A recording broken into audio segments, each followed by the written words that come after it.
Attention all SSS pensioners members. SSS official statement. Ahensya pinatigil ang dagdag puhunan. Ano ito ating alamin?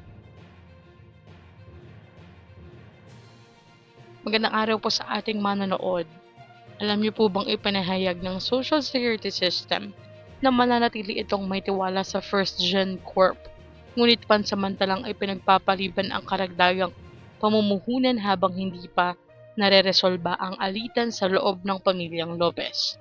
Nabalita ko na po ito sa inyo, yung tungkol doon sa nangyari sa investment ng SSS ng GSIS.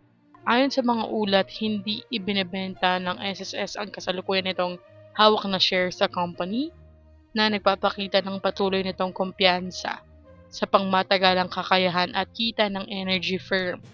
Gayunpaman, pinili nitong huwag munang magdagdag ng exposure dahil sa umiigting na issue sa pamahala at pagmamayari ng kumpanya. Ang desisyon ay kasunod ng babala mula sa ilang miyembro ng pamilyang Lopez na maaaring malagay sa panganib ang mga institutional investors kabilang ang SSS at GSIS kung matrigger ang tinatawag na poison pill or key man provisions sa mga kasunduan ng first gen. Ang mga probisyong ito ay maaaring magdulot ng pagbebenta ng mga asset sa mas mababang halaga sakaling magkaroon ng pagbabago sa pamunuan. Sa kabila nito, iginiit ng ahensya na nananatiling matibay ang pundasyon ng kumpanya. Noong 2025, nagtala ang first gen ng humigit kumulang na $264 million or 15.2 billion pesos na kita, dulot ng paglago sa hydropower at renewable energy operations nito.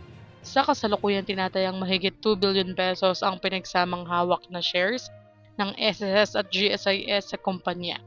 Ayon sa mga analyst, karaniwan sa malalaking pondo ang manatiling nakaposisyon sa isang kumpanya kung matibay ang kita at operasyon nito, kahit may pansamantalang issue sa pamamahala. Gayunpaman, mas pinipili nilang maging maingat sa pagdaragdag ng puhunan habang may umiiral na hindi pagkakaunawaan sa loob ng kumpanya. Sa ngayon, nananatiling wait and see ang posisyon ng SSS. Pinanatili ang suporta sa first gen ngunit hinihintay munang humupa ang sigalot bago magdagdag ng bagong investments. Ano po ang inyong reaction dito? I-comment nyo na po sa baba. Hanggang dito na lamang po muna. Ito ang Trust Infos and Updates. I-like, share, and subscribe para kayo updated. God bless po and have a nice day.